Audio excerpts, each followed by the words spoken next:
esta exposición alrededor quizás de dos vertientes o tres, según el caso. Una de ellas es un cuestionamiento alrededor por qué la iglesia ha dejado de promover la doctrina del bautismo en el Espíritu Santo. Esta es la primera. La segunda es la operación, la necesidad y la obra del Espíritu Santo en la vida del creyente.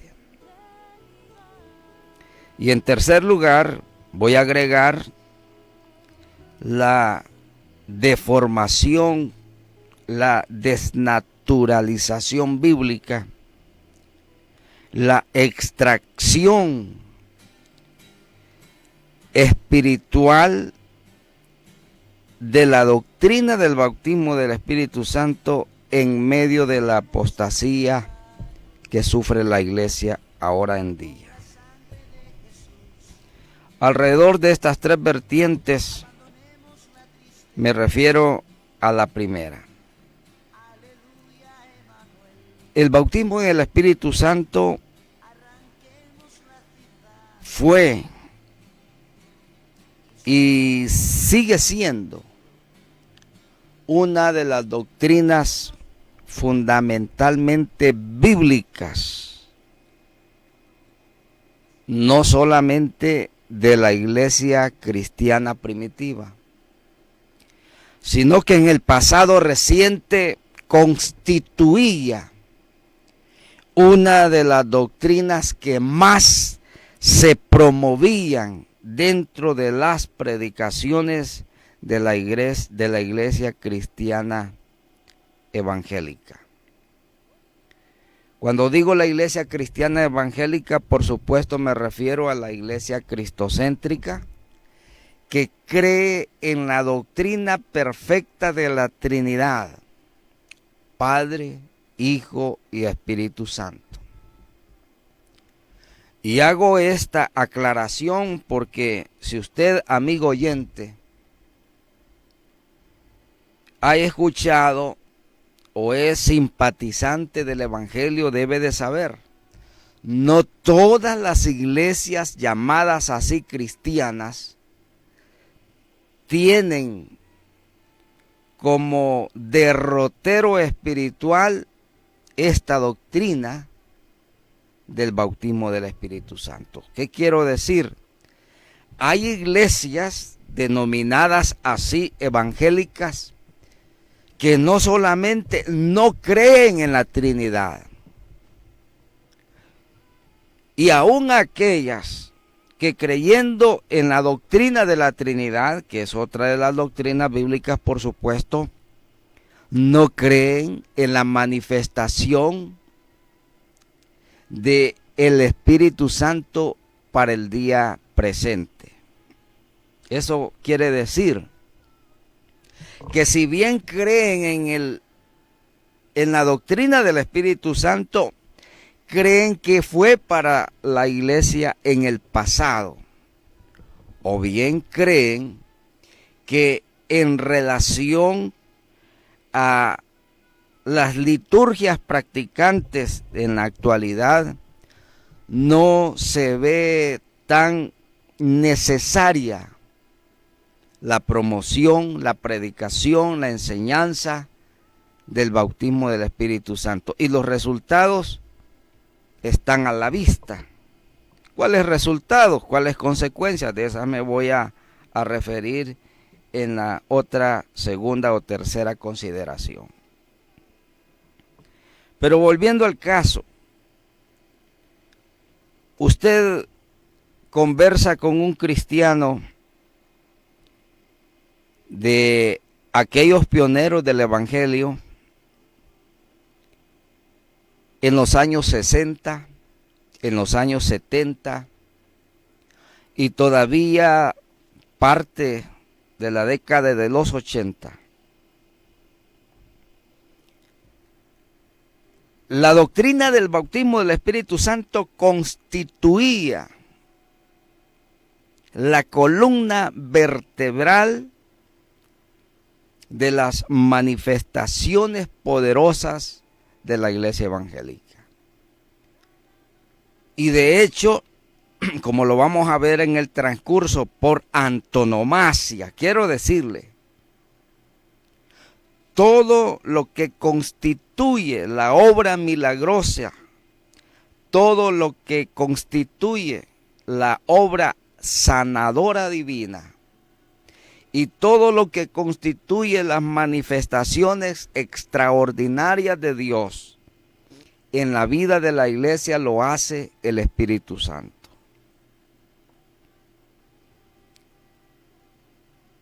Esta declaración que hemos leído de Hechos 1:8 lo dijo el Señor Jesucristo. Pero recibiréis poder cuando haya venido sobre de vosotros el Espíritu Santo. Y me seréis testigos en Jerusalén, en Judea, Samaria y hasta lo último de la tierra. Hay dos cosas, y aquí vamos entrando quizás en la segunda vertiente. Hay dos cosas muy extraordinariamente interesantes. Una, que recibir el bautismo del Espíritu Santo constituye, por consecuencia natural en la vida espiritual del creyente y de la iglesia, poder. Y el segundo es que se constituye la iglesia o nos constituimos en testigos fieles y poderosos. En primer lugar, esta clase de poder a la cual se refiere el Señor es un vocablo, es un concepto muy trillado dentro de la iglesia evangélica. Y disculpe usted que siempre en estas alocuciones trato de hacer paréntesis y quizás una observación crítica muy puntual a la vida de la iglesia cristiana moderna. Me refiero justamente que ese concepto trillado al cual estamos hablando del poder, parece ser que es un concepto tan trillado, tan masillado, que resulta inoperante casi hasta de explicar a qué se refiere el predicador cuando está hablando de poder. En nuestras liturgias devocionales cantamos himnología que habla acerca de poder. En nuestros mensajes, en nuestras predicaciones, en nuestras enseñanzas, hablamos de poder, pero ¿poder qué clase de poder? Y disculpe usted, pero nos llenamos muchas veces la boca hablando de poder, pero ¿qué poder es que está hablando? ¿De qué poder está hablando el predicador? ¿Acaso no es de ese poder subjetivo que ni tan siquiera usted sabe de explicar qué poder es el que usted está creyendo? Decimos, tenemos un Cristo de poder, tenemos un Dios poderoso, y no solamente poderoso, sino todopoderoso, porque la Biblia lo declara así. La pregunta es, ¿lo cree usted? ¿Lo practica usted? Y esta es una de las incongruencias más grandes que existen en la iglesia cristiana de la actualidad. No sabemos referirnos concretamente qué es ese poder. ¿Es un poder subjetivo? ¿Es un poder mental?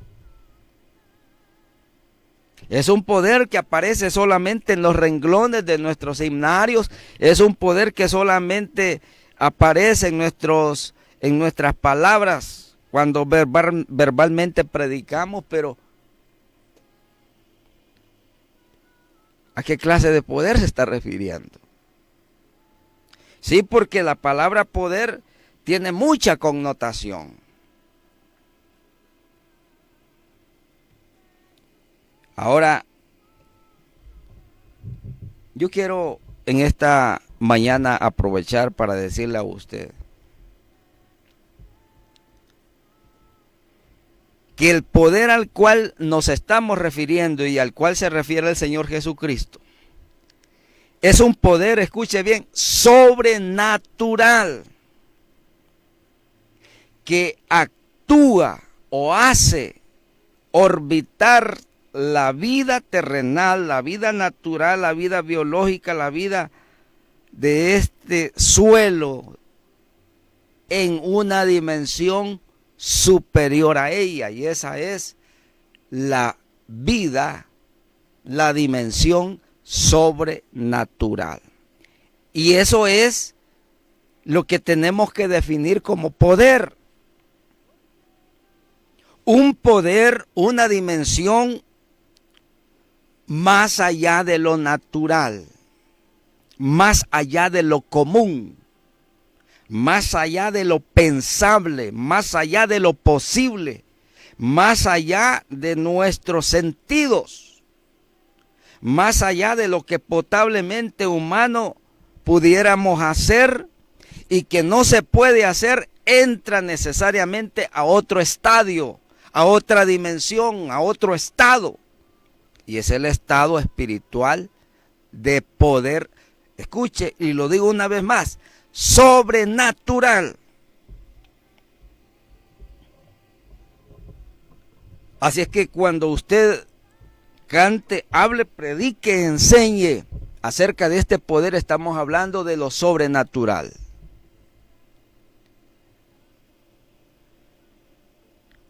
Y sabe una cosa, hubo un predicador muy famoso en el siglo pasado, por cierto, acuñado por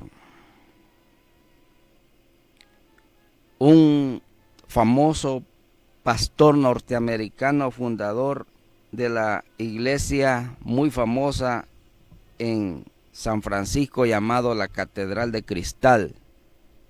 Ya murió, por supuesto, que sacó un librito al cual tuve acceso de leer, pequeño pero poderoso, titulado Todo lo natural es naturalmente sobrenatural. Y todo lo sobrenatural, acuñaba él, debiera de ser naturalmente natural. Un juego de palabras, pero que en el fondo enseñaba él que para la iglesia, para el creyente, por supuesto, aquellos que creemos en Dios, todo lo que es natural debiera de ser sobrenatural. Y todo lo que es sobrenatural, más allá de esta humanidad, debiera de ser común, natural para la vida del creyente. Ahora, llegar a esa dimensión no es posible, ni por las liturgias,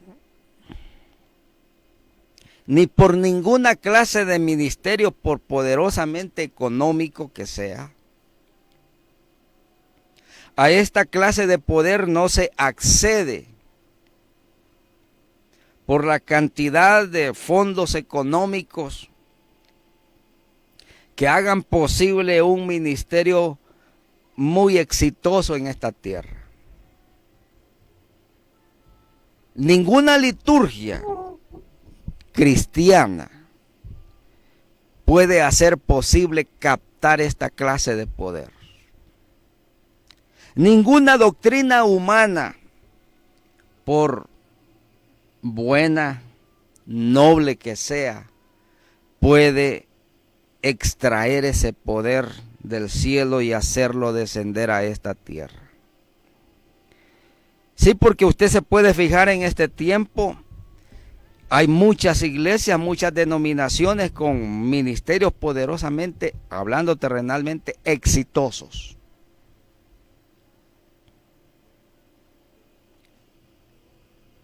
Pero cuando confrontamos, cuando cotejamos el poder del Espíritu Santo en la vida de esa iglesia, parece ser que salen reprobados. ¿Cuál es la razón? Allí no se escucha nunca hablar del bautismo del Espíritu Santo. Aun cuando creen en la doctrina del Espíritu Santo, creen que fue para la iglesia del primer, segundo y tercer siglo.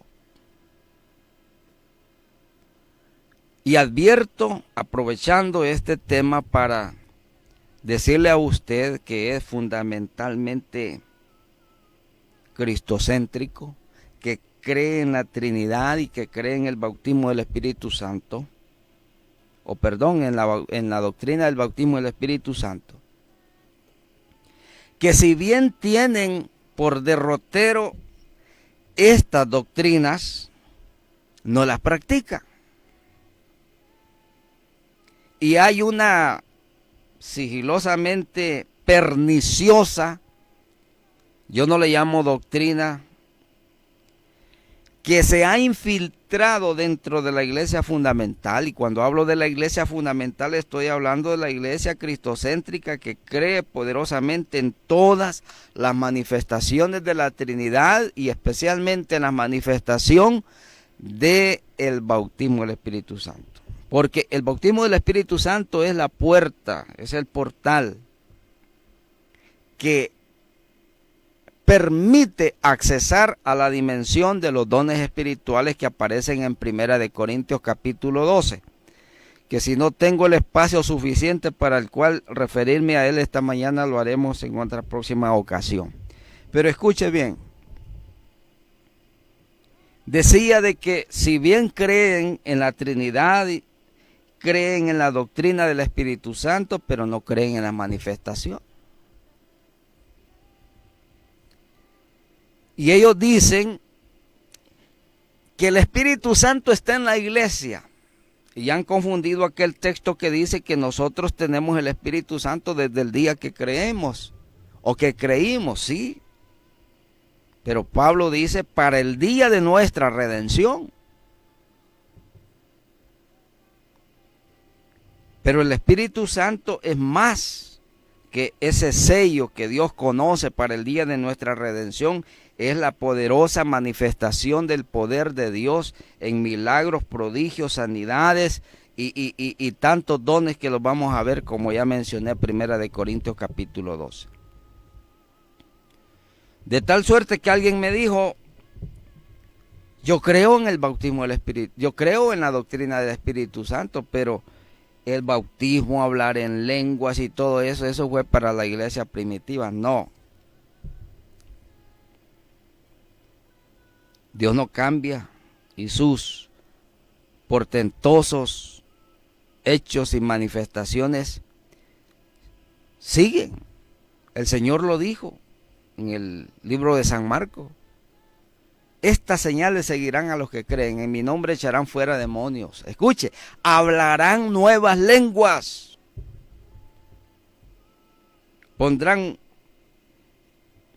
Tomarán en las manos serpientes. Si bebieren cosas mortíferas, no les hará daño. Sobre los enfermos van a poner las manos y van a sanar. Y él menciona, hablarán nuevas lenguas. Está hablando del bautismo o la señal inicial del bautismo del Espíritu Santo en la vida del creyente. Porque esto nos da lugar para adentrarnos a la segunda vertiente. Y es que, dejando de por lado esta primera consideración, tengo que decir lo siguiente. El bautismo del Espíritu Santo fue un mandato. Y el Señor lo dice. Allá en los últimos capítulos de los evangelios, cuando Él iba a ascender al cielo, no se vayan a ir de Jerusalén hasta que seáis investidos del poder de lo alto. Y en Hechos 1:8 que leímos dice, pero recibiréis poder cuando haya venido sobre vosotros el Espíritu Santo. Ya hablamos qué clase de poder. Ya hablamos la dimensión que significa el concepto poder. Ahora, yéndonos al capítulo 2, encontramos la manifestación o la llegada del bautismo del Espíritu Santo en la vida de la iglesia. Y me voy a permitir leer una vez más. Cuando llegó el día del Pentecostés, estaban todos unánimes juntos. Y de repente vino del cielo un estruendo como de un viento recio que soplaba, el cual llenó toda la casa donde estaban sentados. Y escuche bien. Habrá gente que cree que la manifestación del bautismo del Espíritu Santo es una manifestación escandalosa. Y de hecho, en este pasaje que ya leímos, dice de que vino de repente como un viento recio que soplaba. Pero ese viento recio vino del cielo. Fue una manifestación sobrenatural para comenzar. Y dice, llenó toda la casa donde estaban nuestros hermanos. Estaban juntos y escuche, estaban sentados. Porque habrán creyentes que creen que la manifestación del bautismo del Espíritu Santo es una manifestación literalmente escandalosa, donde la gente tiene que tirarse al suelo, tiene que tirarse de cabeza, tiene que ir por el suelo revolcándose de punta a punta en el templo. Habrá gente que cree que se tiene que jalarle el cabello, el pelo al otro hermano que está a la par, que tiene que pegar gritos despavoridos. Mucha gente tiene temor de la manifestación del bautismo del Espíritu Santo precisamente cuando ve este tipo de manifestaciones que no son espirituales, son propiamente el resultado de una voluntad incontrolada de la persona, de las emociones humanas y de no saber entender que Dios es un Dios de orden y de control.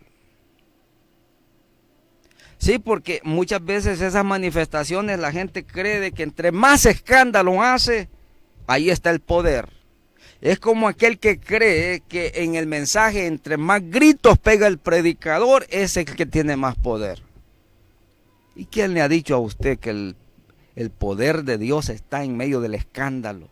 ¿Quién le ha dicho a usted que la manifestación del poder de Dios está en la bulla? ¿Quién le ha dicho a usted que la manifestación del poder de Dios está en la gritería? Es como aquel que cree que hay que incrustar en nuestras plataformas de nuestros templos luces de colores estrambólicas. Y no sé si ha sido la experiencia suya que ha tenido que ir a un concierto cristiano por ahí y que tiene que haber humo y luces y cañones de humo y todo. Es una cosa innecesariamente, y no solamente innecesaria, sino también ridícula. Porque eso lo hace el mundo.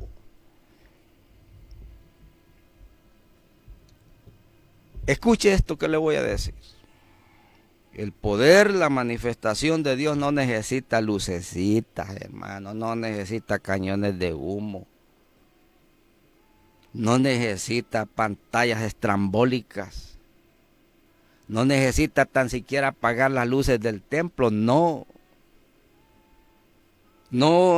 necesita escenarios donde usted tenga que llevar candelitas prendidas que parece ser la misa y la liturgia de esas iglesias muertas.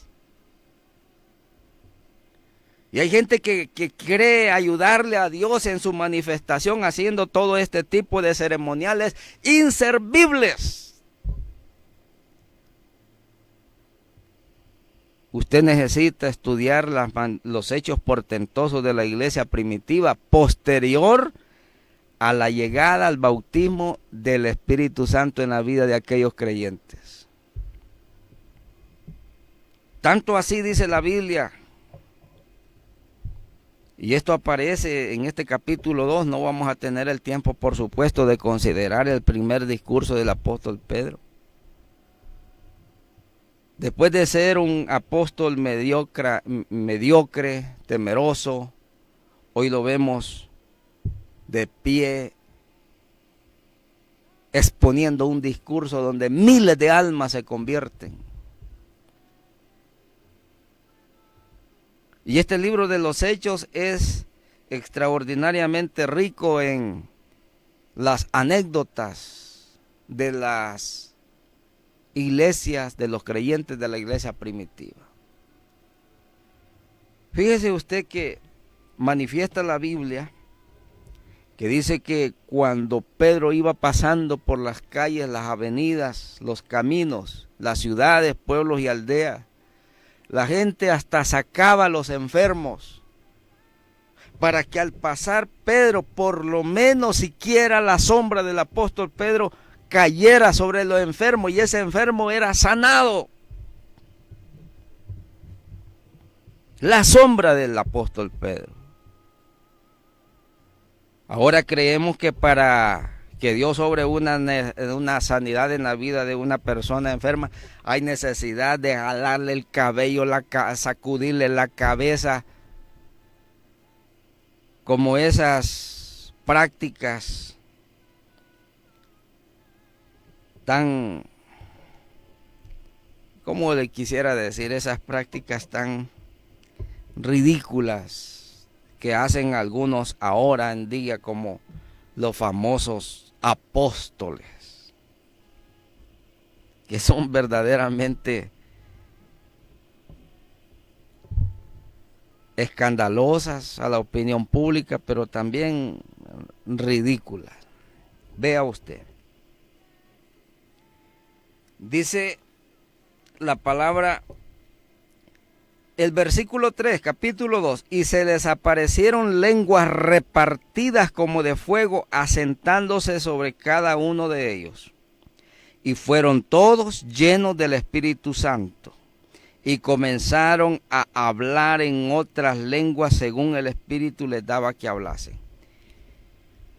La manifestación inicial, la evidencia inicial del bautismo del Espíritu Santo en la vida de un creyente es hablar en lenguas. No me venga diciendo usted que tiene al Espíritu Santo como ese sello, como esa característica indeleble que solo la conoce Dios para el día de nuestra redención. Sí. Pero los dones del Espíritu Santo no vienen sino a partir de la evidencia inicial del bautismo del Espíritu Santo, que constituye en la vida de un creyente hablar en otras lenguas. Ahora, esto nos lleva a un problema también.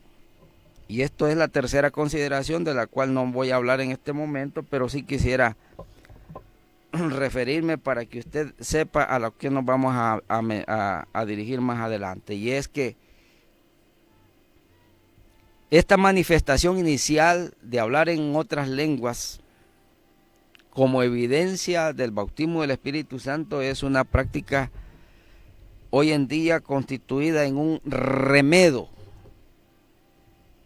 de una gran iglesia apóstata que está cobrando auge en este tiempo, en estas postrimerías de los tiempos finales. Y hacen remedar lenguas y hacen que la gente quiera aprenderse remedios de lenguas, constituyendo in situ, aunque usted no lo crea, en una mofa de la verdadera manifestación del Espíritu Santo. Y esto está llevando a la gente a caer en un gran pecado, en un pecado condenable e imperdonable, como es la blasfemia. Jesús dijo: todo pecado le será perdonado al hombre, todo. Aún sea en los últimos 30 segundos de su vida antes que expire sobre la faz de esta tierra, pero el que blasfema contra el Espíritu Santo, dijo él, no tiene perdón de Dios ni en este siglo ni en el venidero.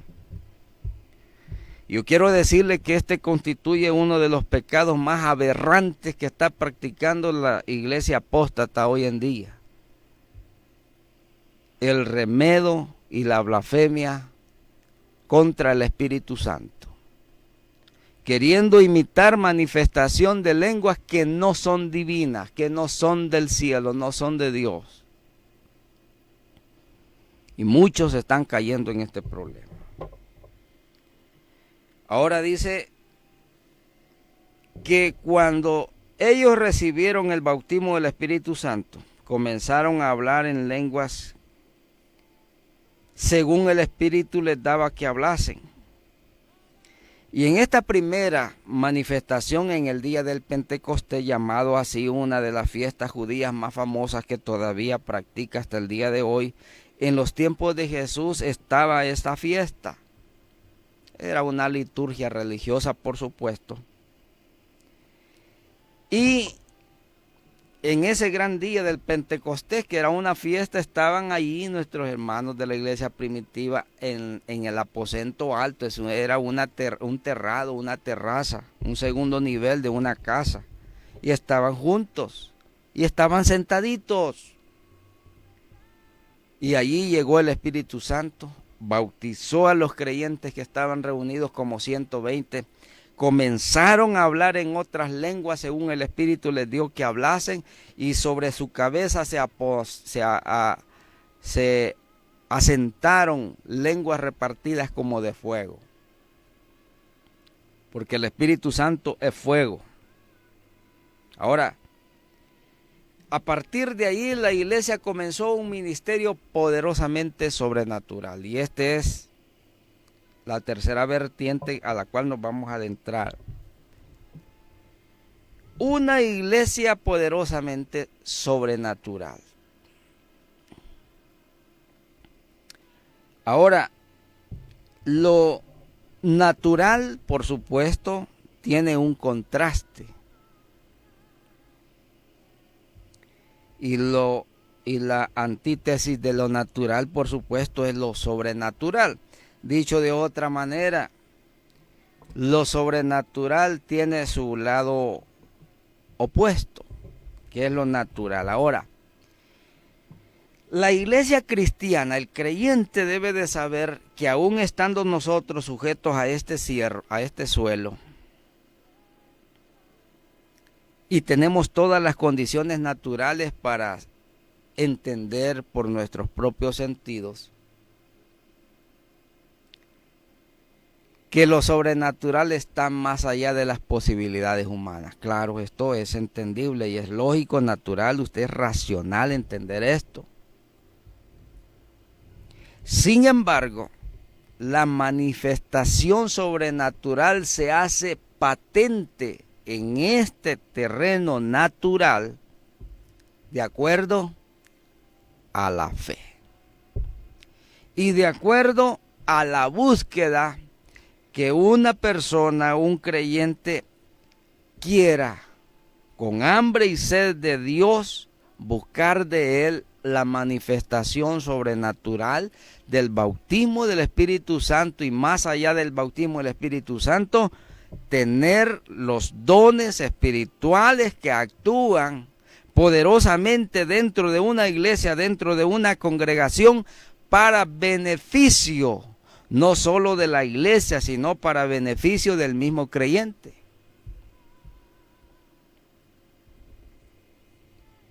Porque los dones espirituales tienen sus aplicaciones personales y ministeriales. Así, por ejemplo, la manifestación del don de lenguas, con la evidencia inicial de hablar otros idiomas, sean naturales, humanos o angelicales. El apóstol San Pablo dice que el que habla en lenguas a sí mismo se edifica, porque por el Espíritu hablan misterios a Dios. Y usted debe de entender que un creyente que ora, habla en lenguas, está su espíritu humano conectado con el Espíritu Santo, hablando directamente a Dios.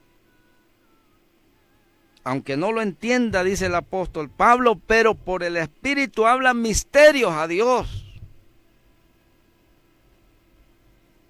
Y ese lenguaje es el que debemos practicar nosotros como iglesia.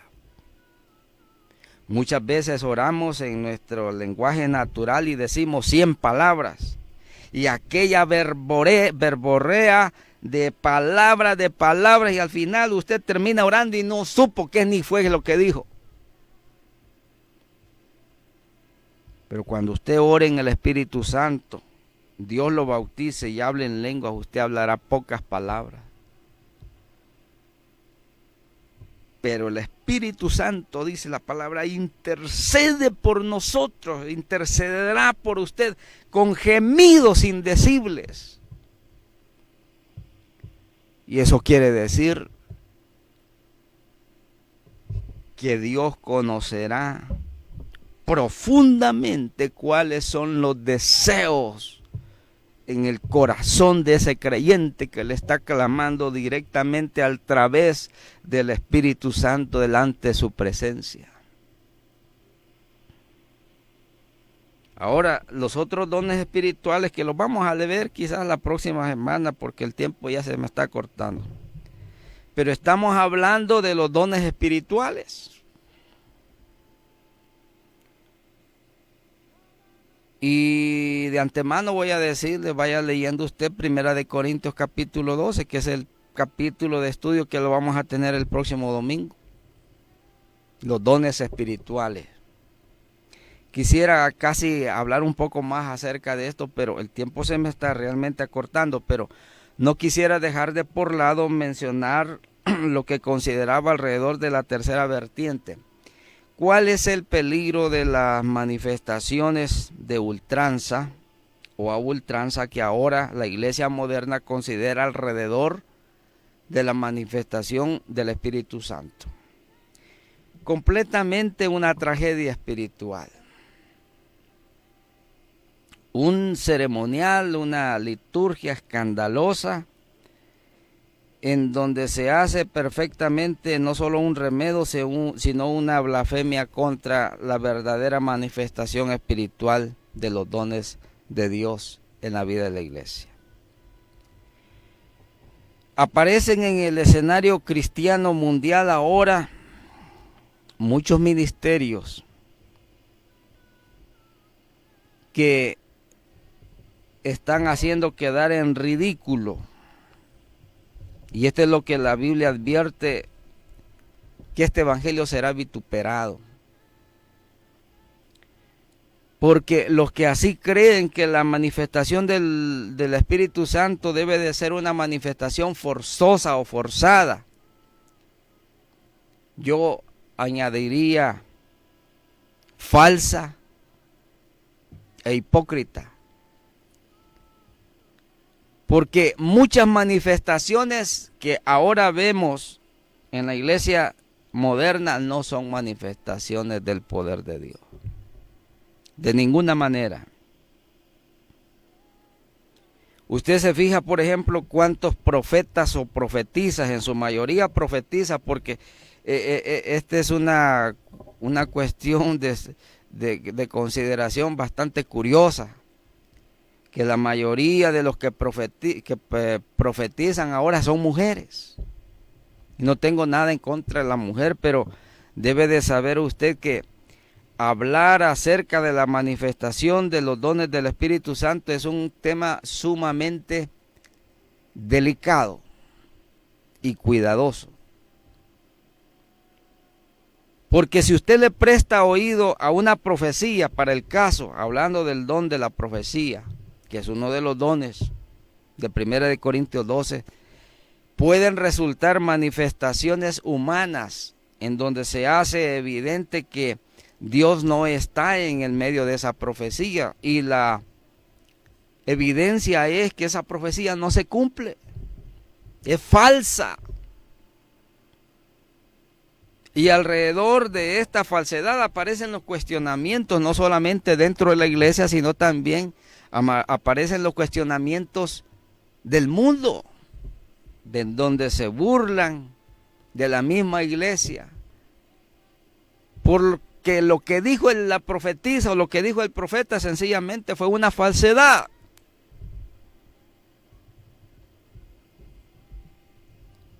Yo tengo que decirle una pregunta y una respuesta con la cual termino. ¿Por qué se ha dejado de creer en la manifestación del poder del Espíritu Santo? ¿Por qué? Alguien me preguntó una vez y me dijo, ¿por qué cree usted que ya no ve la iglesia los milagros que veía la iglesia otrora? ¿Por qué? Porque ya no hay sanidades dentro de nuestros cultos, porque ya no hay profecía, porque ya no hay interpretación de lenguas,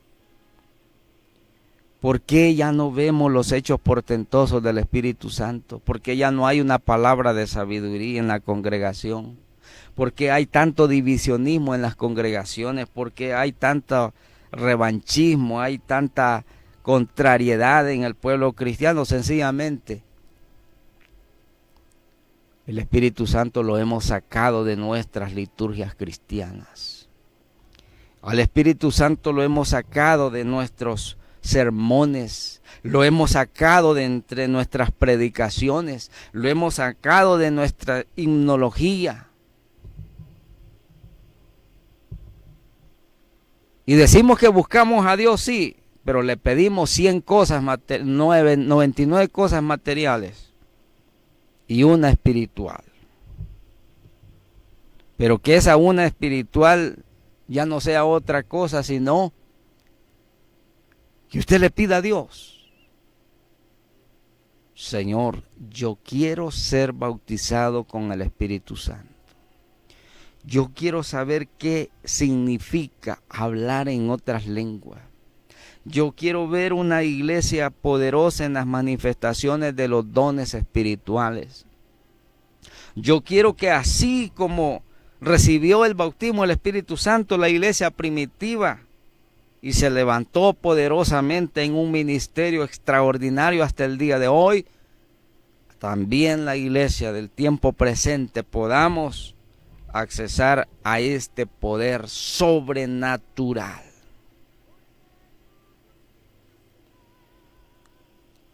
Dios bendiga su vida. Dios les bendiga. Me suscribo de usted muy atentamente. Gracias por su atención y será hasta nuestro próximo programa. El día martes venimos con actualidad a partir de las 8 de la noche. Hasta entonces.